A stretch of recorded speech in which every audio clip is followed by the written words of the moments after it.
Hello, Hosanna. This is Tony speaking. I'm going to be showing you pictures today, so I'm not showing you necessarily my face on this one. But I this past Sunday I wasn't able to be with you, and I really wish I could have, even if there was just a small number of us gathered. But Carol and I were away for a trip that had been scheduled for months.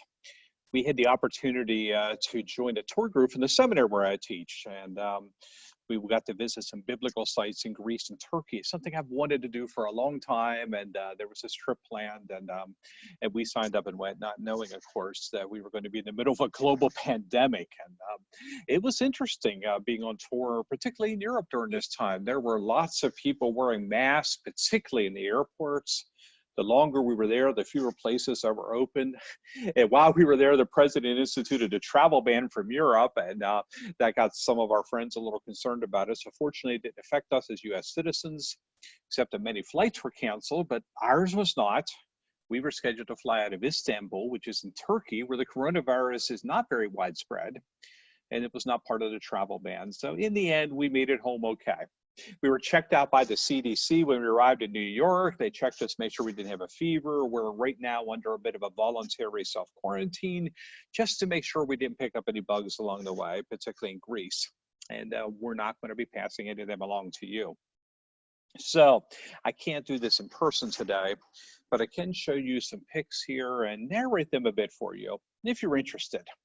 I posted a lot of these to Facebook while I was away, so if you're a Facebook friend of mine, you saw any of this post, some of this might be familiar, but I really tried to frame this a little bit less historical and more about the biblical themes and the biblical sites that we saw.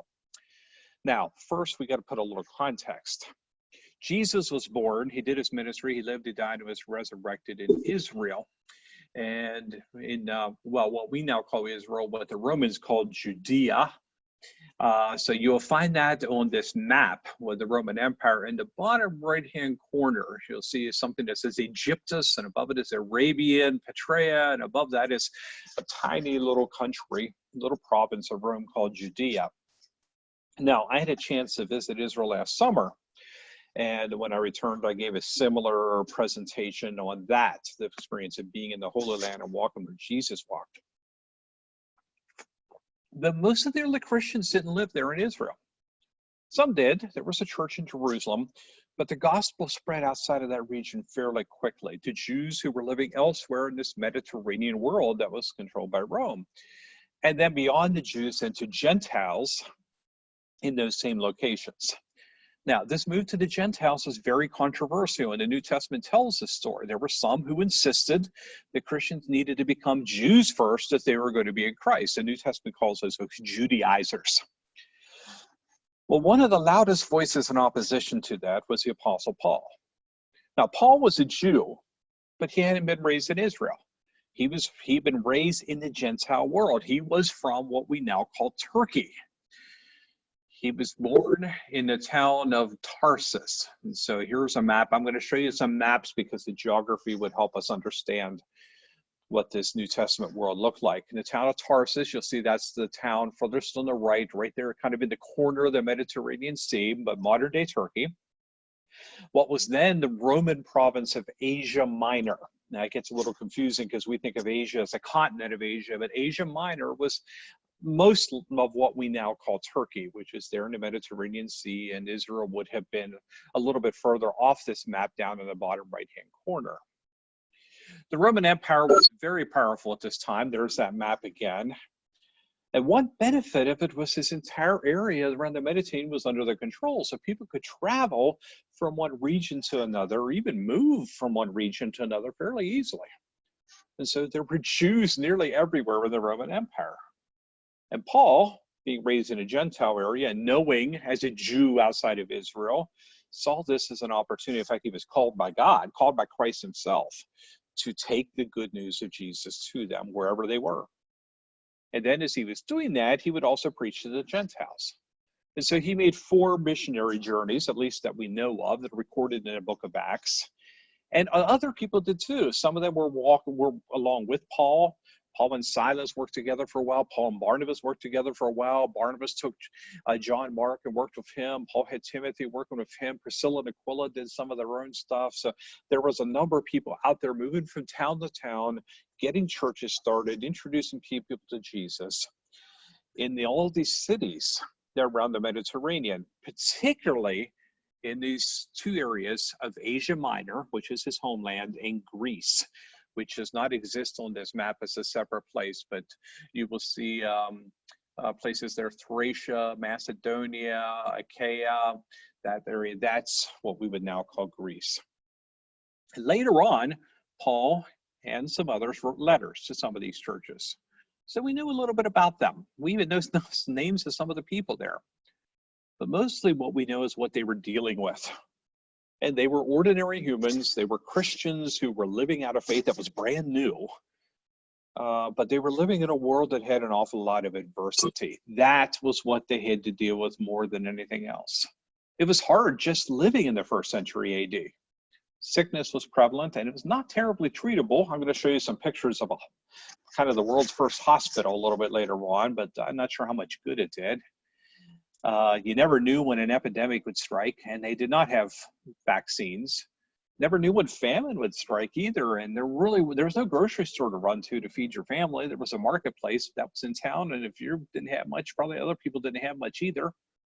Warfare was frequent and nasty, and the emperors would draft the young men into their armies and send them off to war in other parts of the world, and they would often not come back, and the weather could be hard, and there was little safety net in society. It really was kind of a dog-eat-dog world. And all of this was hardest on those who had little power, which is one of the reasons that many slaves and poor people and women and other marginalized people became Christian.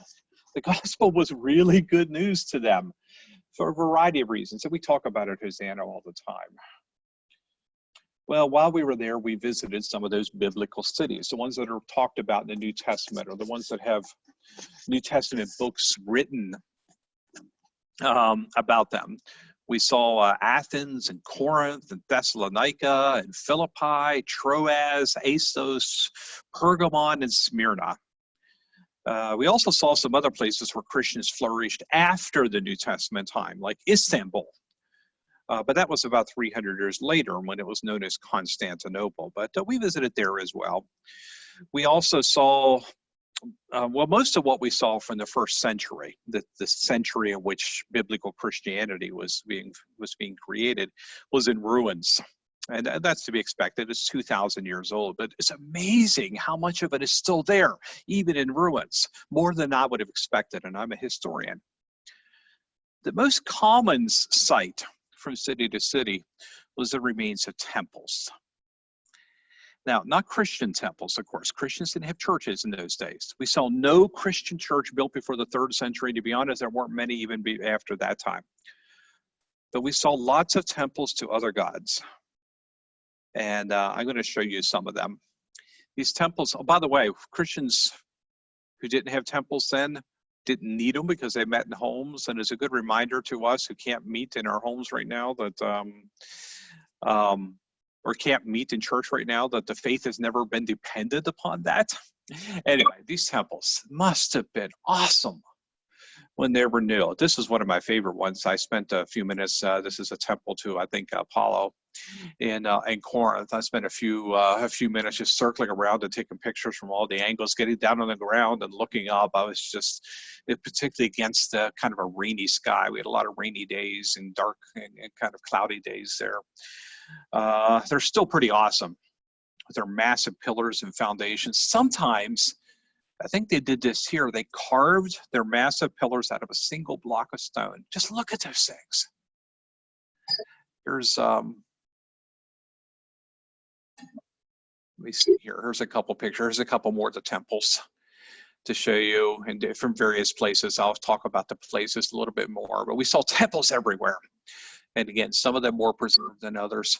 Here's another one on the left. You see this massive pillar carved out of a single block of stone. On the right, we saw almost a graveyard of pillars. We saw a place where they made the pillars and they just had them laying around waiting to be put up, or maybe they had been taken down in these huge blocks. And they had to transport these things and without trucks, without railroads, without anything. They were incredibly heavy. They're all made out of stone. Some of them are made out of marble, which is an incredibly heavy stone. And then they had to get them erected. And then once they were erected, again, without cranes, without any kind of modern equipment, and then when they had them erected, they would put lintels on them to connect one pillar to another. And on top of that, they would put a roof. It's amazing they were able to do this. It, of course, would have been very, very expensive, and it took a very long time. And it really did show their dedication to these gods, showed their worship of them. This really mattered to them. And the question is, why? Well, the answer probably has to be for the same reasons that we have our own idols. I mean, that's what Paul and his companions called those gods, idols, false gods.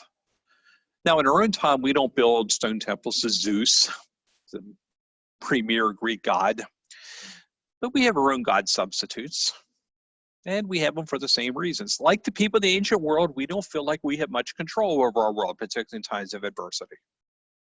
So what do? We try to gain control over some piece of it, somehow, through our addictions, our fantasies, our ways of manipulating others and trying to control others, the things we think we need to be happy or same. And then I tell you, the humans are humans. The Greeks and Romans felt the same way. The reason for their temples was to win favor with their gods, whom they believed did have control over the world. So some they thought had control over politics, and some thought had control over the weather, and some would have control over the sea, and some would have control over fertility, and some would have control over other gods. Zeus was the big one. If Zeus ain't happy, ain't nobody happy. And they would sacrifice and serve and even prostitute themselves or others to serve their gods, hoping that that would cause the gods to like them, and the gods would interfere on their behalf and make their lives easier. It's understandable, isn't it? They wanted their lives to be easier. We want our lives to be easier. We want to have some control over our lives just the same way they did. And because they did not know about the one true God, they created these false gods and tried their hardest to be able to control their world as a result of this. Now, one of the saddest examples of this was in the town of Corinth. I'm going to show you a map. This map you'll see a few times that identify where some of these places are. So to put it in perspective, the Mediterranean Sea is below to the right, not labeled as Turkey, which we were looking at earlier. This is largely Greece. You can see the map says New Testament churches in Greece. And on here are a number of the cities we visited. Corinth was on a peninsula. Kind of right in the middle of Greece, and it was a place where ships would actually pass through, and so it was a bit of a cosmopolitan town. It was a very large city. We were surprised at how extensive the city was. There were tens of thousands of people there, which was huge in ancient times. But it was a messy city. It was people from all over the world, and it was a place where people had a little bit of too much money and a little bit too much fun. And Corinth was a place where the gospel was desperately needed. Every Greek town was built at the base of a large hill. And they would turn that hill, they would often have to flatten it off a little bit, but they would turn it into what they called an acropolis. And this flat space at the top of the hill was where they would build their finest temples and their palaces and theaters. And it would be up there overlooking the city. Now, Corinth's acropolis, there it is. The city is down below. There's still a little bit of houses on the countryside down below, although all of that would have been city, probably even up to the edge of the hill. But that hill behind there is their Acropolis. And you can see just we didn't get to go up there, but just the faintest outline, if you look closely at that picture, there's a temple on top of that hill. There was a palace. There were other things up there as well. On it was the temple to Aphrodite. And Aphrodite was the Greek goddess of sexuality and fertility and prosperity.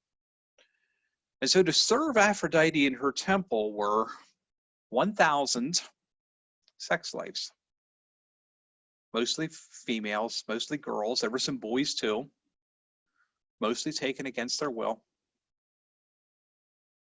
And nearly every day they would come down, they would walk down or be driven down in wagons from that great hill into this huge city of Corinth, and they would offer themselves to whomever would take them, whoever would want them sexually, all for a donation to Aphrodite to keep her temple in her glory. It was incredibly demeaning, it was dehumanizing, it was demoralizing, literally, for the people of Corinth, and particularly for these young men and these young women who were being used and abused.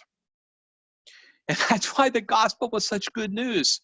The Christians in Corinth, the people that believed this, had a very different approach. They would welcome these sex slaves into their church, into their midst, and not use them. It was probably the only time in their lives that people, adults, would not use them.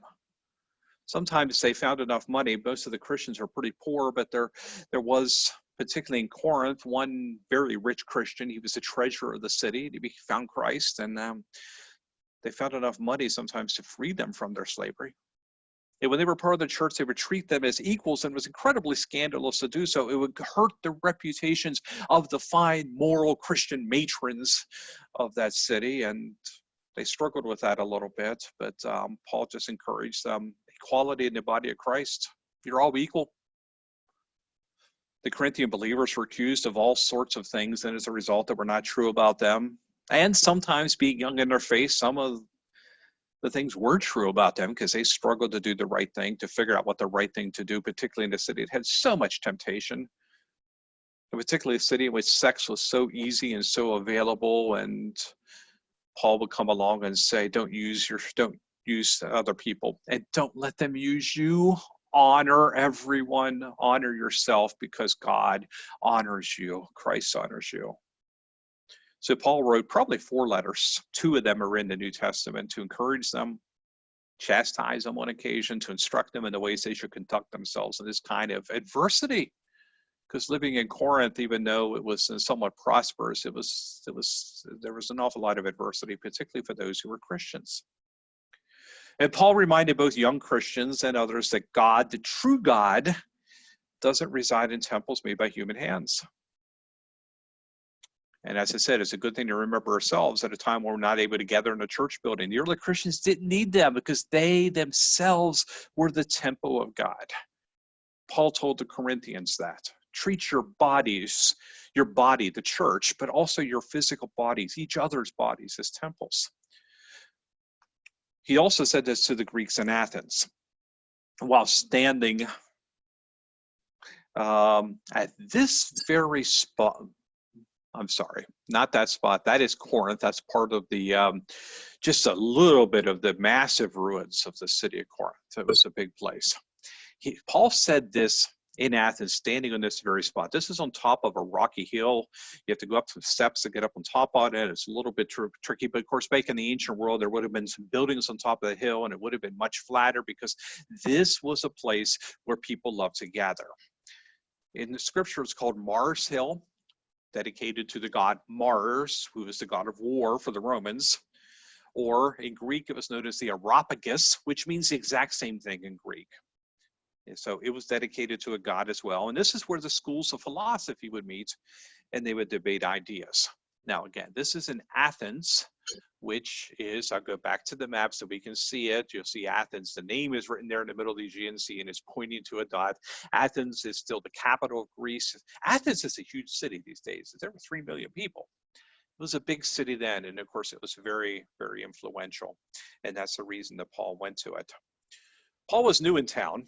He visited the Jews there to tell them about Jesus. And of course, he talked to the Gentiles too, like he always did. And he caused quite a stir, as he had a habit of doing whenever he showed up. Must have been quite the personality to be able to tolerate that all the time. His ideas were very provocative in a town addicted to philosophy. So a bunch of the philosophical types, the Stoics and the Epicureans, they were 2 schools of philosophy, very dominant at the time. You may remember them from school. They invited him to climb up on the top of that prominent rock and explain more fully what he believed.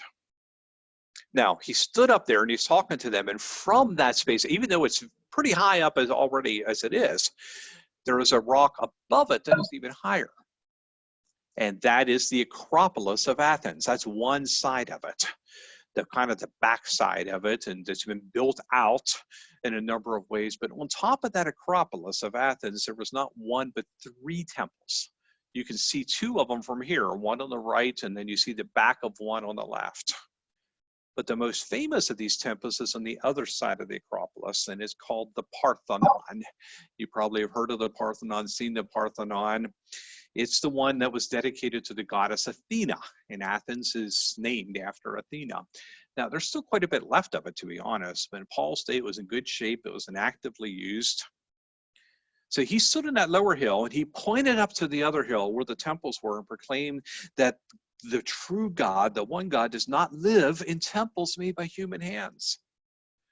And he told them that even though they knew that God was better than this, even they knew that the God they knew was better than the stories they told about their gods, the stories of classical mythology. And you may know some of those stories, and it's Zeus and Hermes, and it's all these different characters, and they made for great stories. But these gods were not any better than human beings. In fact, many times they were worse. They had tempers. They were lustful. They were they killed people. They killed each other, or I guess they couldn't do that because they're supposed to be immortal. But these were not the kind that were going to inspire you to be better people. They were simply going to explain how you could have a little bit of power. So the Athenians understood that these gods were not that helpful to them. That's one of the reasons that philosophy developed there. Socrates was there in Athens and was encouraging people to live lives that had a little bit more meaning and a little bit more morality, to be honest. They had an inscription there in the Agora. I'll get to that in a moment, but to an unknown God. And Paul saw this inscription, so he decided to tell them about that unknown God. The God that he knew, the creator of the universe, who had come to earth as a human named Jesus to give them true wisdom. That's what the philosophers were after. That's what Athena represented. The goddess of wisdom. Athenians, you want wisdom? Here's where wisdom comes from. It's the God, the true God, the creator of heaven and earth, who came to earth as a human named Jesus. And many of them believed. There were other temples. Another temple that was popular in this time period was this one at Pergamon. Now, Pergamon has the very, very high apocalypse. I didn't get a picture from down below, but here's a couple pictures from way up above, and you can see the town way down there. It was quite an inspiring view, except for the fact that it was an incredibly cold and very windy day. We had to get up there by bus and then by taxi and then walk and climb. And by the time we get up there and the wind was low, we thought we were going to be blown off the hill. There's a couple of temples on the Acropolis, but there's one down below, outside of town, that was the most interesting to us. There's a whole complex dedicated to the god Asclepius, who was the god of healing. There was some stuff dedicated to him in Corinth as well, because obviously people of the first century needed to be healed too. They were afraid of viruses too, even though they didn't know what a virus was. They tended to have shorter life expectancy than we do, and they did not have modern medicine. So they were looking for some level of control, and so they created this god Asclepius and made him the god of healing, and they created this complex outside Pergamon where people would come from all over the Mediterranean world to seek healing. There was a famous doctor in the ancient world named Galen. Well, this is where he was. This was his hometown. This is where he practiced. So they would go to this complex, and I'm not going to show you all the pictures of it, but some of them, they would go through this temple devoted to Asclepius, and then they would walk through this stone passageway. They would walk slowly through it, and it was open there were skylights in it, sort of. They were open, and the doctors would walk along top and whisper down, "Heal thyself, heal thyself." There was a spring running down, so they would hear the smooth water, and they would walk slowly, and the whole intent was to soothe their spirit, to calm their anxieties and their fears. And so by the time they got to the other end of this passageway, out into an open space, they were ready for the treatments. And the treatments were nothing magical. They would do a mud bath.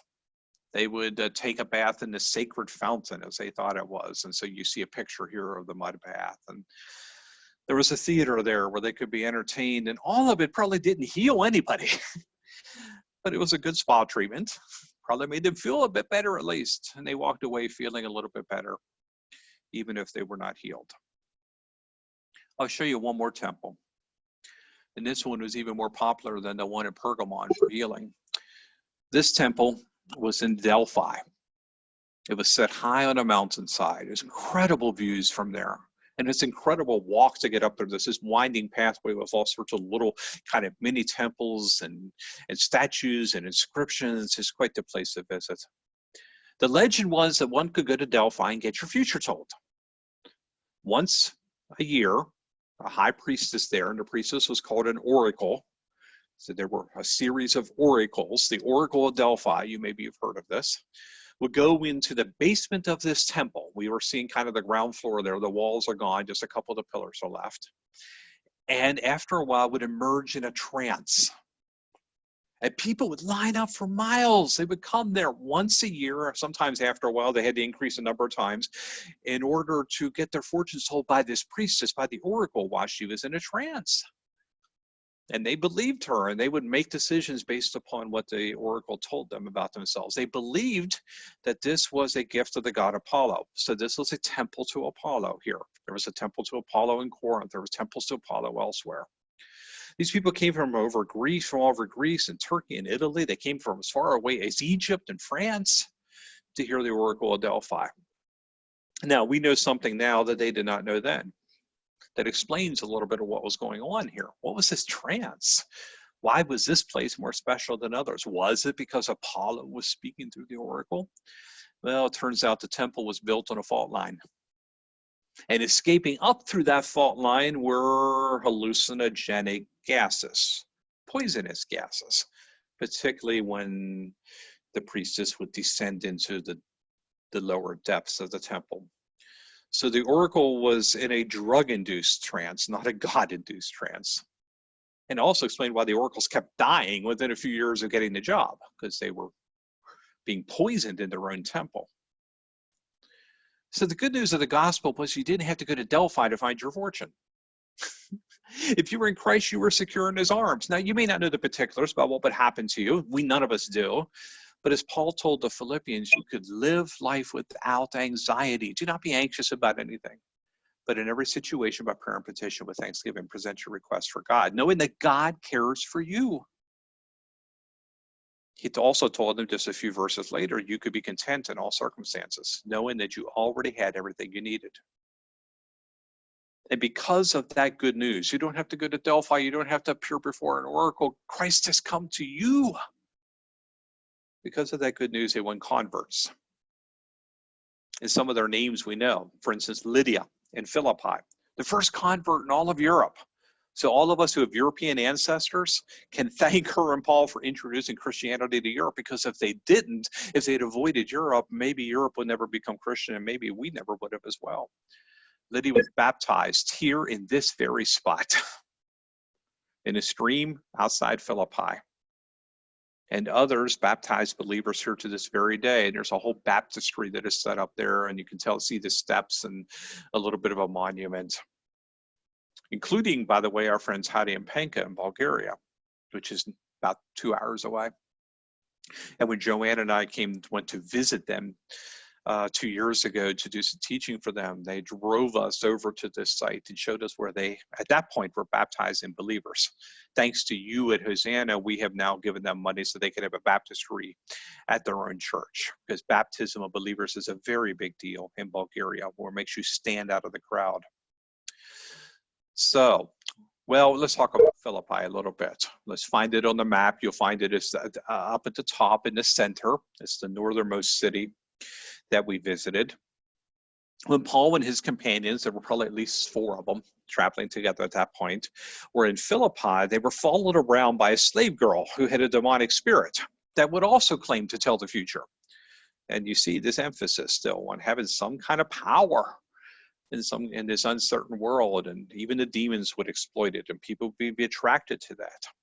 And that spirit recognized Jesus in Paul. She kept yelling, she kept following him around. I see you, Jesus of Nazareth. Well, I mean, that's a paraphrase. So Paul finally turned around, cast the demon out of the girl, ticked off the owners because they were making big money from her fortune telling. So many people in that world were slaves. So many people were taken advantage of by others. So the owners dragged Paul before the Roman military leaders in Philippi, who met in this very room. We know it's this very room because there was a herald of the Roman army right there in that room. And this is exactly the kind of place that they would meet. You see some benches where the generals and their aides would work. It's just the floor now, some of the walls. But 2,000 years ago, this was a very important place, maybe the most important place in Philippi. It was right on the edge of what they called an agora. Agora was the open place. Every Greek city had one of these. Sometimes the Bible translations call it a marketplace, but it was more than that. This was a time when houses were very small and very rough. So most living was done outside, and most public living was done here in the center of town. This is where couples met in Florida. This is where business was done. This is where speeches were made, where words were given. This is where the military kept order. So Paul and Silas were dragged there. In fact, they were probably there in the agora when this slave girl was approaching them. This is probably where they did most of their talking and evangelizing. So they were there, and then when the owners of the slave girl, got upset, they dragged them to the edge of the agora. The generals are not happy. The Romans are never happy when somebody causes disorder. So Paul and Silas were beaten for that and thrown into prison. And right across the street, right across the old Roman road, is this building that has a bit of you step down into in a bit of a dark room there. That some believe that this is the prison that Paul and Silas were thrown into. Some, including our tour guide, disagree. We don't really know, but nonetheless, it would have been very, very close to where they were being brought before the generals. Now, this wasn't the only time that Paul got in trouble with the authorities. He was dragged in Corinth before this platform. What looks like a wall is actually a platform. Every town would have one of these in the agora as well, and it was called a bema. And the bigger the town, the higher the platform, because the bigger the crowd that would be around it. In Corinth, because it was a huge city and there was very important people involved, this platform sat fairly high out at the edge of the agora, so that it was kind of in the center of things. And Paul would have stood there in front of the platform. You can't see it right off to the left, but I did a close-up here of a pillar. And that's where somebody would stand when they approached the bema. That pillar is the original one. It's an ancient pillar. Paul would have stood right there at that very spot when the synagogue leaders complained to the Roman proconsul that Paul was again creating a disturbance. Now, this is in Corinth now, but it's the same thing that happened in Philippi. And this time it didn't work. The proconsul was not interested in what Paul had to teach. He considered it a problem among Jews, and he let Paul go. The proconsul's name, by the way, is recorded in the Bible. His name is Gallo, and there is archaeological evidence about Gallo that tells us exactly when he served in Corinth for about a year. We know exactly when Paul was there in Corinth. I think it was around March of 51 AD. And so it corresponds to the biblical record very well. Paul also got in trouble in Thessalonica. Now, here's the next city. You see Thessalonica. In modern Greek, it's Thessaloniki, which sounds really cool, which is near the kind of up top as well, but farther south than Philippi. Very big city. We flew out of Thessalonica to go to Turkey. It has an airport. It's a city probably of 1 million or more people. And here is its agora. Because I said every town had one, and most towns are still preserved from the ancient days. And again, he got in trouble with the synagogue leaders. And this time, wisdom said that they should get out of town because there was a bit of a riot. And a couple of the Christians were brought before the Roman authorities again, and they were described as the ones who had turned the world upside down. Isn't that a beautiful picture of Christians? The ones who turned the world upside down, or we might even want to put it the other way around and say these are the ones who were trying to turn the world right side up, because it was already upside down. The Romans were upside down, and Thessalonica was upside down, and the gods were upside down, and along comes Jesus, and along comes Jesus' followers and says, no, let's restore it. Let's return it to what it was originally intended to be. Paul later wrote 2 letters to the Thessalonians, reminding them to be faithful in times of adversity, because they experienced those adversity from the very beginning. Because those times are never the end of the story. He wanted to remind them that God was truly in control, and God would redeem and restore all things in the end, including them. That things would one day be turned right side up, and it was good to be on the right side of what God was doing from the very beginning. Well, so far, these places that I've been talking about are all in Greece, and that's where we started. Paul got to Greece, however, from Turkey. He was there first. He did his earliest missionary journeys there. He wanted to go into Eastern Turkey, but Luke, who is his traveling companion, Luke wrote the book of Acts and tells the story of Paul, said that the Spirit of Jesus prevented them from going east. We don't know what that meant, how the Spirit of Jesus prevented them that, but in the town of Troas in western Turkey,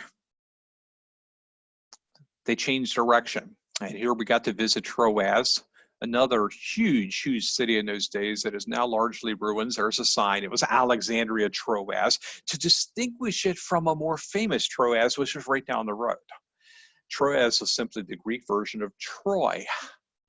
Ancient Troy, the place where 1,200 years before Paul, the Greeks had conquered the Trojans. That's the people who lived in Troy.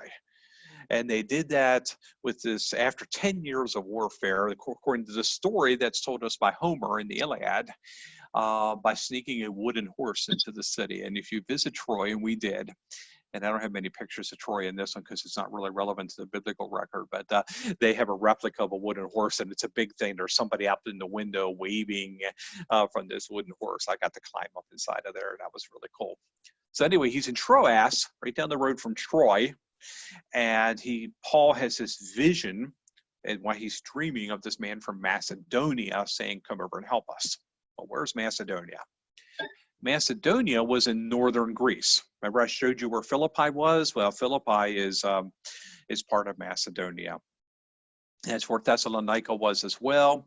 It's where Alexander the Great was from. His father was King Philip II of Macedon. It's a very famous place. Alexander the Great, by the way, was 300 years before Paul. So Paul and his companions got on a boat there in Troas. You follow the arrow there on that map and sailed across the Aegean Sea and landed in the port of what was then called Neapolis, which meant new city. It was new. It was founded like 300 years before Christ. It's not new anymore. Maybe that's why they changed its name eventually.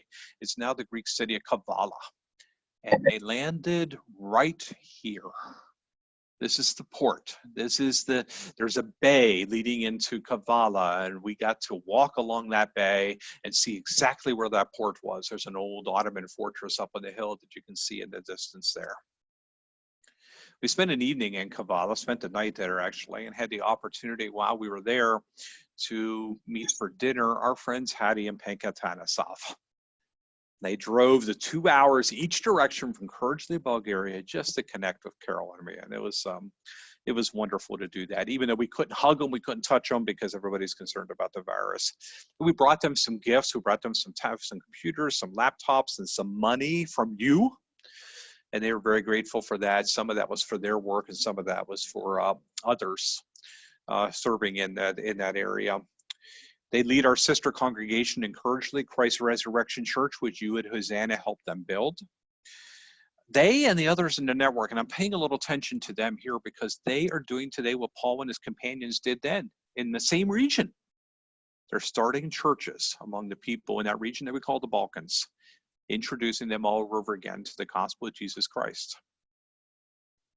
And they need to do that all over again, particularly in southern Bulgaria, because part of that country is now largely Turkish, at least in terms of population.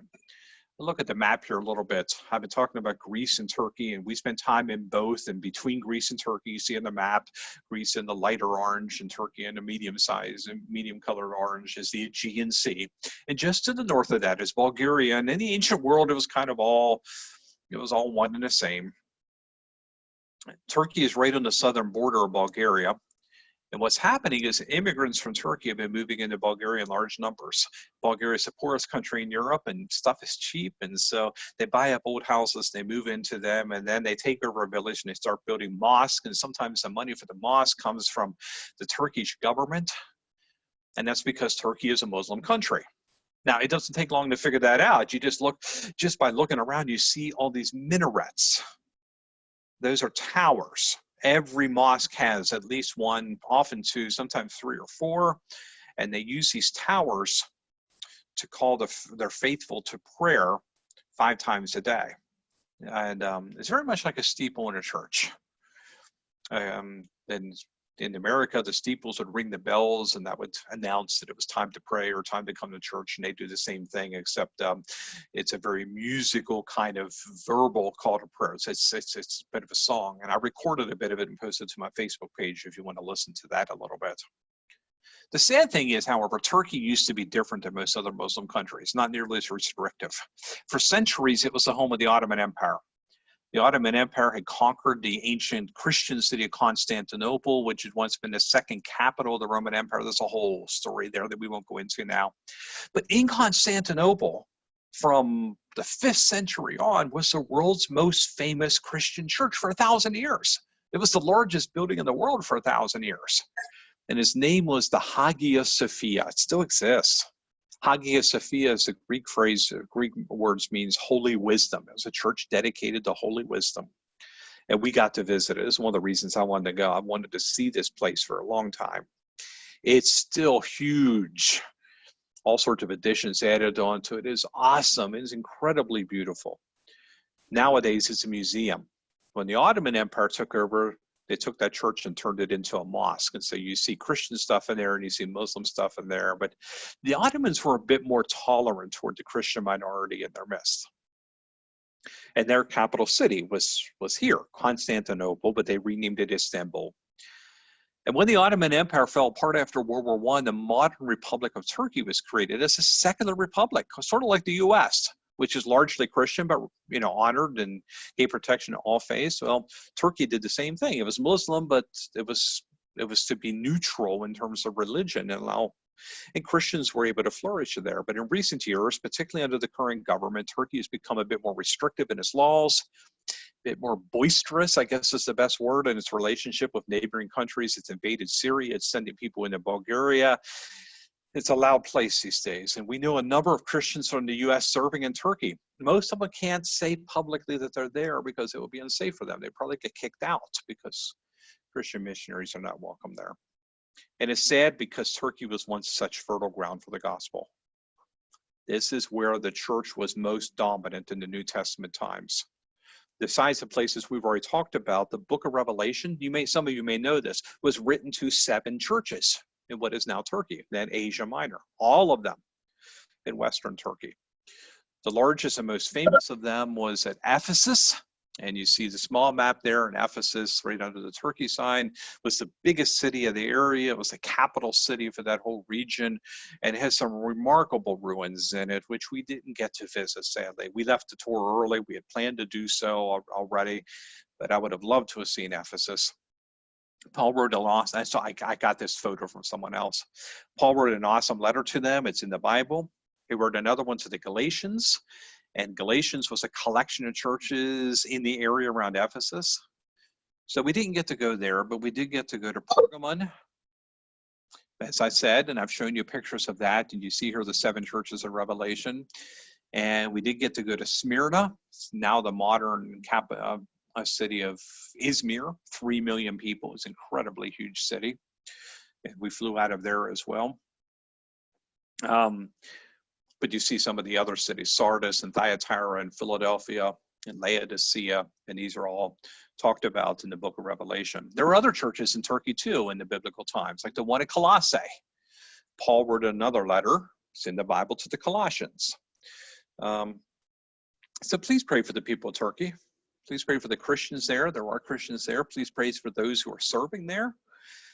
And pray for the good people of Turkey to again find the good news of Jesus.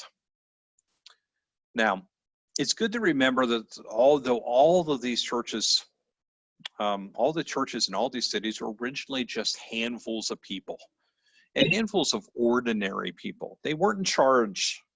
They weren't the majority. They didn't have power other than the power of the Holy Spirit in them. And just like us, they would get sick, and every single one of them died, and they had financial pressures and family challenges, just like us. They lived at a time of real adversity, and we have a bit of that too. Theirs was probably worse. And their hope was not that by believing in Jesus, all the adversity would disappear. In fact, by becoming Christians, they usually ended up with more of it. This is why Paul keeps getting in trouble. This is why he's thrown in jail, why the early Christians sometimes were persecuted. And for the next 300 years, had to deal with that kind of stuff. Rather, what they believed was that the good news of the gospel was that all that hard stuff didn't matter at all compared to the eternal glory that was already at work in them.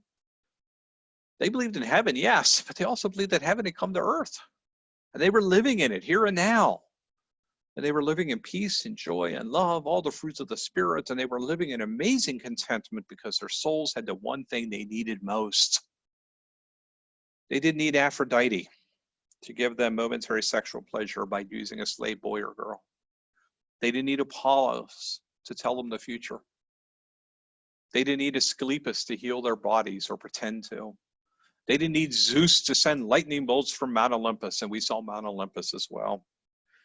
They didn't need Alexander the Great or the Roman Empire or any powerful political figure to make the world better. They needed Jesus, and Jesus had come to them. And so they knew that all was well. And may the same thing be true for us. Blessings, my friends. May the same thing be true for you.